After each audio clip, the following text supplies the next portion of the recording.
In the same room where President Lincoln signed the first Emancipation Order in 1861, President Johnson signed the 1965 Voter Registration Act and pledged to millions of Americans a new chance to find a political voice.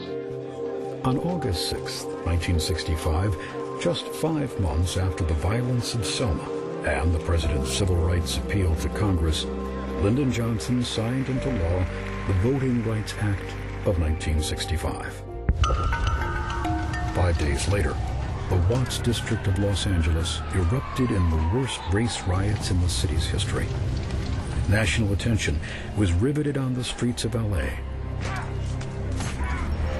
But the riots there were simply manifestations of the racial tension and rage that simmered in every major U.S. city during the period.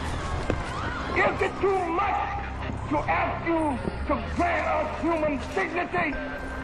Should we be put down and shot to death for this request? If so, you can aim your gun. What the hell do you think we care about dying if you're going to deny us the right to live?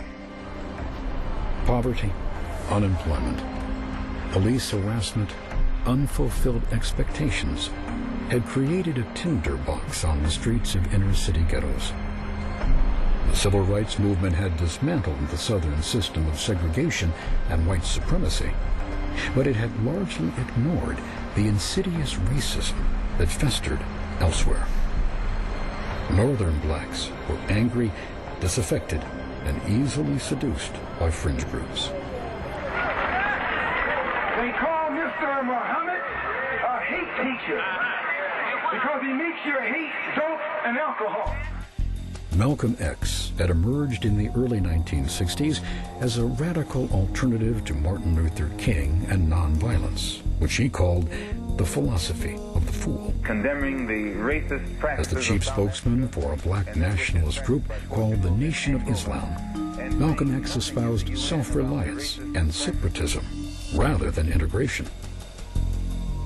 To his admirers, he was a courageous advocate for black rights. But for many others, he symbolized reverse racism, black supremacy, and violence.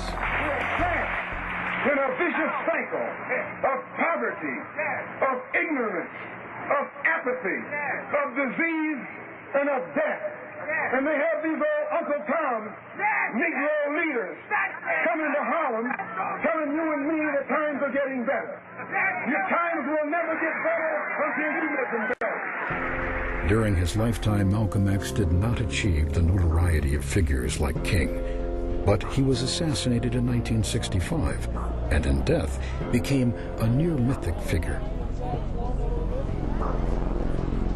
His revolutionary rhetoric infected many civil rights veterans, especially within the core of SNCC.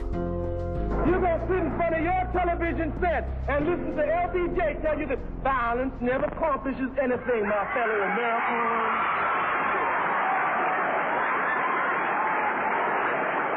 But you see, the real problem with violence is that we have never been violent. We have been too nonviolent. Under the new leadership of Stokely Carmichael, SNCC assumed a militant posture beginning in 1966.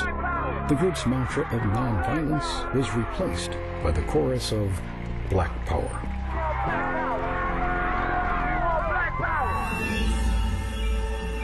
For Americans who were just beginning to warm to the idea of civil rights, Black Power was something altogether different. Martin Luther King considered the slogan, at best, an unfortunate choice of words. Roy Wilkins of the NAACP called it the father of hatred and the mother of violence. John Lewis feared that Black Power would divide the races and the movement. And it did. The new movement challenged the established relationship between whites and blacks. In some communities, Black Power was exercised in the voting booth.